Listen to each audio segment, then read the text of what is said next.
it's Raquel Bowman here, and today I'm here sharing a new page for Pink Paislee. The theme is Christmas this week on the blog. So what I've done is I've downloaded one of Paige's wreath cut files from the Silhouette Design store. This has a bow that goes with it, some little berries, and then I've also offset some of the backdrop pieces to fill in the gaps to save me fussy cutting. The photo I'm using is one of my kitties at Christmas. I'm just waiting for it to print out at the moment. And I've used, because Pink Paislee haven't released a Christmas collection, I've actually used paper 17, which is this red one from Turn the Page, and I've also used paper 11, which is this green one. So it's a beautiful Christmas green and Christmas red, and it's going to work really nicely with this wreath cut file. So the bow is a really nice size, and my cameo at the moment isn't playing very nicely when it cuts, so I'm going to have to get some small scissors out and just keep trimming the rest of these bits out. I've played around with blade depths and thickness and everything like that, but for some reason at the moment, I'm not sure why, it's being a bit temperamental. But they're the berries there, and then these will go behind some of the negative spots. I've got to find where they match on the cut file.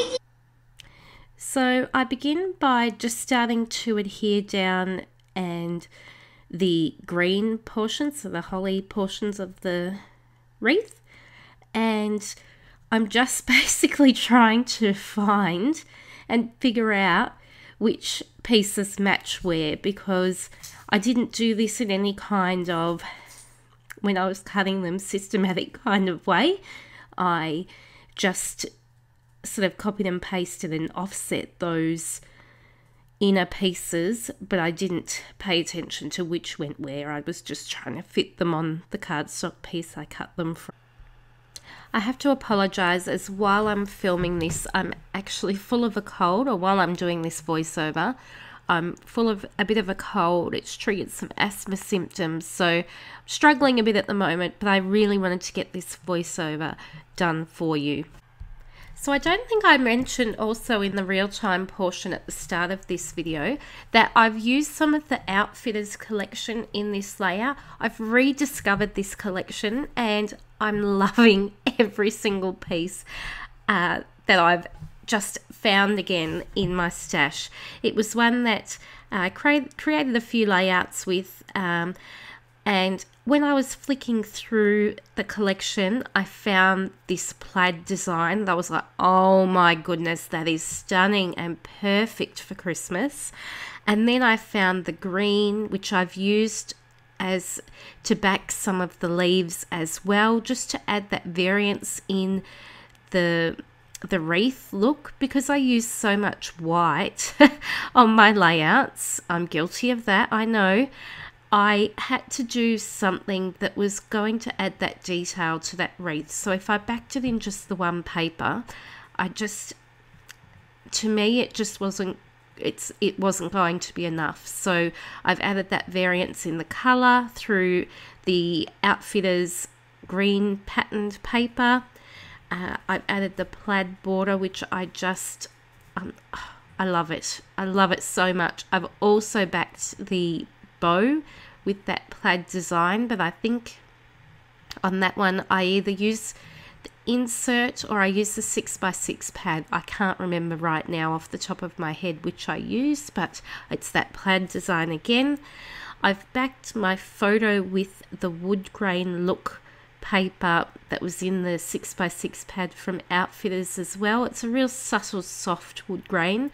I did actually go back into Cedar Lane and found the dark wood grain from there, but it was just too bold and it was going to dominate too much. My photo, I feel, is already the focal point of this layout. I think that you know that from the circular design of the wreath, but if I was to use that really, really dark wood grain, it was too overpowering.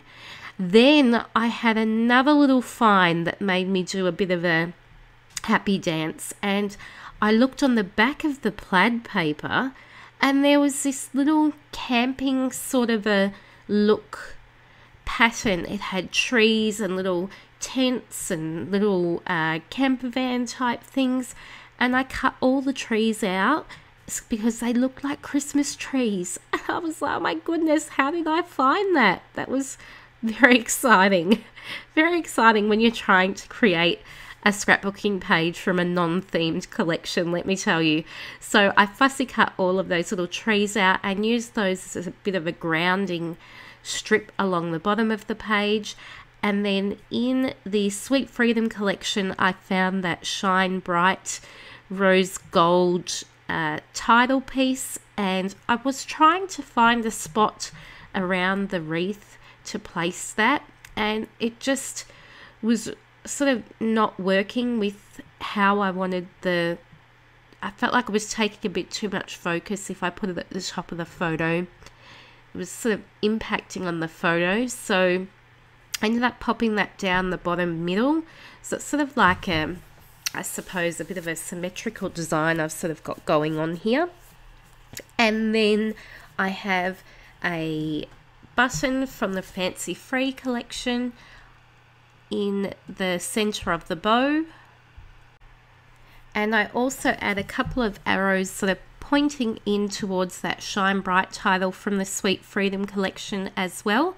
So I end up going from just using 2 papers in the Turn the Page collection to using a whole bunch of other Pink Paislee collections to create in the end what looks like a total Christmas layout. Traditional colors, sort of traditional icons in terms of the cut file and the trees, and even the title, Shine Bright, like merry and bright we say, so Shine Bright, not too much different, right?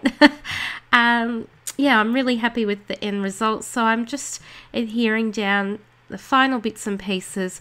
I've put a little tab that says blessed, and that was from Cedar Lane ephemera pack, and then I've typed my journaling and hidden that behind my photo, and that was on a Outfitters ephemera piece. I hope you've enjoyed this page and this process video. You could see more detailed images on the Pink Paislee blog, and the rest of the team will be creating layouts and projects this week based on Christmas theme as well. And I'll see you all soon. Thanks so much for watching. Bye everyone.